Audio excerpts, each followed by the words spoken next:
Consumer Protection Day for the awareness of the consumer the awareness ਕਰਕੇ consumer ਡੇ ਮਨਾਇਆ ਜਾਂਦਾ ਹੈ।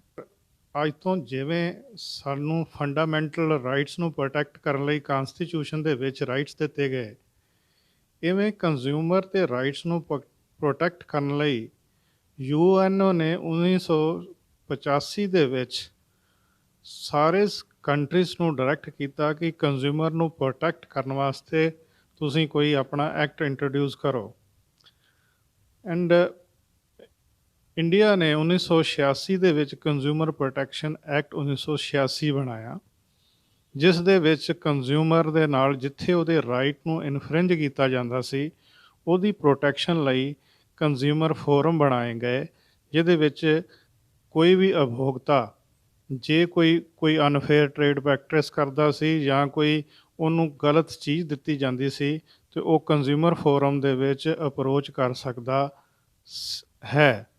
ਫਿਰ ਉਸ ਤੋਂ ਬਾਅਦ ਉਹਦੇ ਵਿੱਚ ਕੁਛ ਚੀਜ਼ਾਂ ਦੀ ਕੋਈ ਡੈਫੀਸ਼ੈਂਸੀ ਰਹਿ ਗਈ, ਜਿਹਨੂੰ ਉਹਨਾਂ ਨੇ ਮੁੜ ਕੇ 2019 ਦੇ ਵਿੱਚ ਨਵਾਂ ਐਕਟ ਗਾਂਹ ਸੋਧ ਕੇ ਬਣਾਇਆ, ਜਿਹਦੇ ਵਿੱਚ ਜਿਹੜੀਆਂ ਵੀ ਉਹਨਾਂ ਦੀਆਂ ਘਾਟਾਂ ਸੀ ਉਹਨੂੰ ਦੂਰ ਕੀਤਾ ਗਿਆ।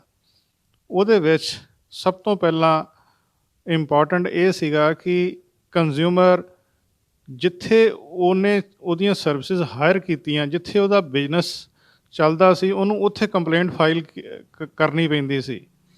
ਬਟ ਹੁਣ ਜਿਹੜੇ 2019 ਦੇ ਵਿੱਚ ਇਹ ਐਕਟ ਦੇ ਵਿੱਚ ਇਹ ਅਮੈਂਡਮੈਂਟ ਕਰਕੇ ਇੱਕ ਇਹ ਇੰਟਰੋਡਿਊਸ ਕੀਤਾ ਗਿਆ ਕਿ ਜਿੱਥੇ ਕੰਜ਼ਿਊਮਰ ਰਜ਼ਾਈਡ ਕਰਦਾ, ਜਿੱਥੇ ਰਹਿੰਦਾ, ਜੇ ਉਹ ਔਨਲਾਈਨ 'ਤੇ ਕੋਈ ਚੀਜ਼ ਖਰੀਦਦਾ ਤਾਂ ਉਹਨੂੰ ਹੋਰ ਉੱਥੇ ਨਹੀਂ ਕੰਪਲੇਂਟ ਕਰਨੀ ਕਿ ਜਿੱਥੇ ਉਹ ਚੀਜ਼ ਜਿੱਥੋਂ ਡਿਲੀਵਰ ਹੋਈ, ਜਿੱਥੇ ਉਹਨੇ ਰਿਸੀਵ ਕੀਤੀ ਆ, ਆਪਣੇ ਜਿੱਥੇ ਉਹ ਰਜ਼ਾਈਡ ਕਰਦਾ ਉੱਥੇ ਹੀ ਆਪਣੀ ਸ਼ਿਕਾਇਤ ਫੋਰਮ 'ਚ ਦਾਖਲ ਕਰ ਸਕਦਾ।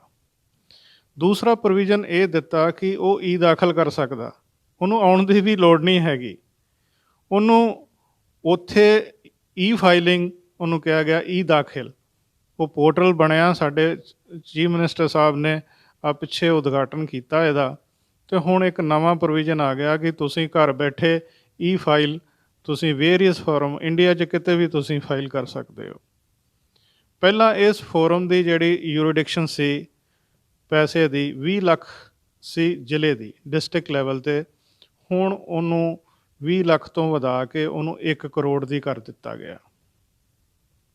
ਇਸ ਵੇਲੇ 1 ਕਰੋੜ ਦੀ ਕੋਈ ਵੀ ਜਿਹੜਾ ਹੈਗਾ ਕਿਸੇ ਦਾ ਲਾਸ, ਉਹ ਡਿਸਟ੍ਰਿਕਟ ਕੰਜ਼ਿਊਮਰ ਅੱਗੇ ਫੋਰਮ ਸੀ, ਹੁਣ ਇਹਦਾ ਫੋਰਮ ਤੋਂ ਨਾਂ ਬਦਲ ਕੇ ਕਮਿਸ਼ਨ ਰੱਖ ਦਿੱਤਾ ਗਿਆ, ਸੋ ਦੈਟ ਕਿ ਤੁਸੀਂ ਉਸ ਕਮਿਸ਼ਨ 'ਚ ਆਪਣਾ ਸ਼ਿਕਾਇਤ ਦਰਜ ਕਰਾ ਸਕਦੇ ਹੋ। ਹਾਂ, ਕਾਫੀ ਕੰਪਲੇਂਟਸ ਹਰ ਫੋਰਮ 'ਚ ਚੱਲ ਰਹੀਆਂ ਨੇ। ਫਿਰੋਜ਼ਪੁਰ ਦੇ ਵਿੱਚ 700 ਕੁਛ ਕੰਪਲੇਂਟਸ ਨੇ, ਜਲੰਧਰ ਦੇ ਵਿੱਚ 1000 ਤੋਂ ਵੱਧ ਕੰਪਲੇਂਟ ਆ, ਅੰਮ੍ਰਿਤਸਰ ਤੋਂ ਵੀ ਜ਼ਿਆਦਾ ਹੈਗੀਆਂ ਨੇ।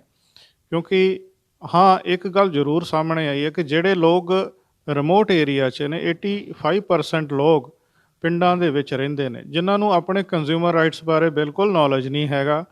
ਨਾ ਤਾਂ ਉਹ ਜਿਹੜੀ ਚੀਜ਼ ਖਰੀਦਦੇ ਆ, ਨਾ ਤਾਂ ਉਹ ਬਿੱਲ ਲੈਂਦੇ ਆ। ਜੇ ਕੋਈ ਖਾਦ ਵਗੈਰਾ ਜਾਂ ਹੋਰ ਇਨਸੈਕਟੀਸਾਈਡ ਲੈਂਦੇ ਆ, ਅਤੇ ਉਹ ਜਦੋਂ ਕੋਈ ਖਰਾਬ ਨਿਕਲਣ, ਉਹਦੇ ਲਈ ਕੋਈ ਸੈਂਪਲ ਰੱਖਣਾ ਬਹੁਤ ਜ਼ਰੂਰੀ ਆ, ਜਦ ਕਿ ਉਹਨਾਂ ਲੋਕਾਂ ਨੂੰ ਇਸ ਚੀਜ਼ ਦਾ ਨਹੀਂ ਪਤਾ। ਉਹਦੇ ਵਾਸਤੇ ਉਹਨਾਂ ਨੂੰ ਅਵੇਅਰ ਕਰਨ ਵਾਸਤੇ ਜਿਹੜੀਆਂ ਕੰਜ਼ਿਊਮਰ ਐਸੋਸੀਏਸ਼ਨ ਨੇ ਉਹ ਬਣਾਉਣੀਆਂ, ਔਰ ਕੋਈ ਵਲੰਟੀਅਰਸ ਜਾ ਕੇ ਉਹਨਾਂ ਲੋਕਾਂ ਨੂੰ ਸੈਮੀਨਾਰ ਲਾ ਕੇ ਉਹਨਾਂ ਨੂੰ ਲੋਕਾਂ ਨੂੰ ਅਵੇਅਰ ਕਰਨਾ ਬਹੁਤ ਜ਼ਰੂਰੀ ਹੈਗਾ। 2019 ਦੇ ਵਿੱਚ ਜਿਹੜੀਆਂ ਅਮੈਂਡਮੈਂਟਸ ਆਈਆਂ ਨੇ, ਕਿ ਵੱਡੀ ਅਮੈਂਡਮੈਂਟ ਇਹ ਹੈ ਕਿ ਜਿੱਥੇ ਕੰਜ਼ਿਊਮਰ ਰਜ਼ਾਈਡ ਕਰਦਾ ਉੱਥੇ ਕੰਪਲੇਂਟ ਕਰ ਸਕਦਾ। ਦੂਸਰਾ ਕੀ ਹੈਗਾ ਕਿ ਉਹ ਦਾਖਲ ਕਰ ਸਕਦਾ। ਤੀਸਰਾ ਬੈਨੀਫਿਟ ਇਹ ਹੈ ਕਿ ਮੀਡੀਏਸ਼ਨ ਅੱਜ ਇਸ ਦੇ ਵਿੱਚ ਨਵਾਂ ਇੰਟਰੋਡਿਊਸ ਕੀਤਾ ਕਿ ਜ਼ਰੂਰੀ ਨਹੀਂ ਕਿ ਇਹਦੇ ਵਿੱਚ ਤਰੀਕਾਂ ਪਾ ਕੇ ਕੇਸ ਨੂੰ ਤੁਸੀਂ 3 ਮਹੀਨੇ ਦੇ ਵਿੱਚ ਡਿਸਾਈਡ ਕਰਨਾ। ਜੇ ਦੋਵੇਂ ਕੰਜ਼ਿਊਮਰ ਆ ਜਾਂਦਾ, ਪਲੱਸ ਦੂਜੇ ਪਾਸੇ ਜਿਹੜਾ ਕੋਈ ਦੁਕਾਨਦਾਰ ਆ ਜਾਂ ਜਿਹਨੇ ਸਰਵਿਸਿਜ਼ ਦਿੱਤੀਆਂ ਨੇ, ਬੋਥ ਦਾ ਪਾਰਟੀਜ਼ ਨੂੰ ਇੱਕ ਵਾਰੀ ਬਿਠਾ ਕੇ ਜੇ ਮੀਡੀਏਸ਼ਨ 'ਚ ਉਹ ਡਿਸਾਈਡ ਹੋਣ ਦਾ ਪ੍ਰੋਵੀਜ਼ਨ ਜਿਹੜਾ ਉਹ 2019 ਦੇ ਵਿੱਚ ਆਇਆ, ਜਿਹਦੇ ਨਾਲ ਇਹ ਜਿਹੜਾ ਕੋਈ ਵੀ ਝਗੜਾ ਜਿਹੜਾ ਵਾ ਉਹ ਛੇਤੀ ਕੰਜ਼ਿਊਮਰ ਦਾ ਨਿਪਟਾਰਾ ਕੀਤਾ ਜਾ ਸਕਦਾ।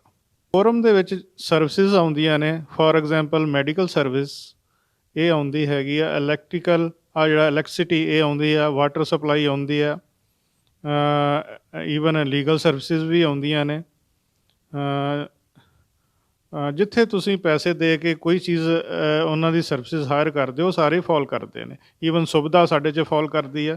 ਤੁਸੀਂ ਸੁਵਿਧਾ 'ਚ ਪੈਸੇ ਦੇ ਕੇ ਉਹਨਾਂ ਕੋਲ ਕੋਈ ਡਾਕੂਮੈਂਟ ਲੈਂਦੇ ਹੋ, ਜੇ ਡਾਕੂਮੈਂਟ ਤੁਹਾਨੂੰ ਨਹੀਂ ਪ੍ਰੋਵਾਈਡ ਕੀਤਾ ਜਾਂਦਾ ਤਾਂ ਈਵਨ ਸੁਵਿਧਾ ਵੀ ਕੰਜ਼ਿਊਮਰ ਕਮਿਸ਼ਨ 'ਚ ਫੋਲ ਕਰਦੀ। ਇੰਸ਼ੋਰੈਂਸ ਕੰਪਨੀ ਦੇ ਕਾਫੀ ਕੇਸਿਸ ਆਏ ਨੇ ਜਿਹੜੇ ਅਸੀਂ ਡਿਸਾਈਡ ਕੀਤੇ ਆ। ਫਲਿੱਪਕਾਰਟ ਦੇ ਕੇਸਿਸ ਆਏ ਨੇ, ਪਲੱਸ ਬੈਂਕਿੰਗ ਦੇ ਖਿਲਾਫ ਕੇਸਿਸ ਆਏ ਨੇ, ਫਿਰ ਮੈਡੀਕਲ ਨੈਗਲੀਜੈਂਸ ਦੇ ਖਿਲਾਫ ਕੇਸਿਸ ਆਏ ਨੇ ਜਿਹੜੇ ਕਿ ਅਸੀਂ ਡਿਸਾਈਡ ਕੀਤੇ ਆ, ਔਰ ਪੈਂਡਿੰਗ ਵੀ ਆ ਸਾਡੇ ਕੋਲ ਤਾਂ ਕੋਈ 700 ਕੁਛ ਕੰਪਲੇਂਟ ਸੀਗੀਆਂ।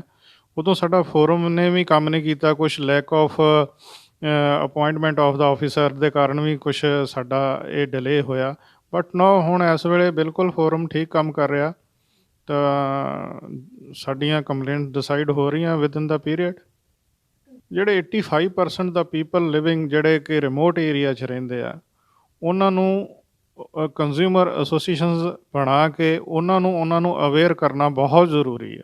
ਕਿਉਂਕਿ ਤੁਹਾਡਾ ਕੰਜ਼ਿਊਮਰ ਜਿਹੜਾ 80% ਪਿੰਡਾਂ 'ਚ ਰਹਿੰਦਾ, ਉਹ ਕਦੇ ਵੀ ਬਿੱਲ ਨਹੀਂ ਲੈਂਦਾ, ਕਦੀ ਰਸੀਦ ਨਹੀਂ ਲੈਂਦਾ। ਜਿੰਨਾ ਚਿਰ ਤੱਕ ਤੁਸੀਂ ਬਿੱਲ ਨਹੀਂ ਲੈਂਦੇ, ਤੁਹਾਡਾ ਦੁਕਾਨਦਾਰ ਦੇ ਨਾਲ ਕੰਜ਼ਿਊਮਰ ਰਿਲੇਸ਼ਨ ਨਹੀਂ ਬਣਦਾ।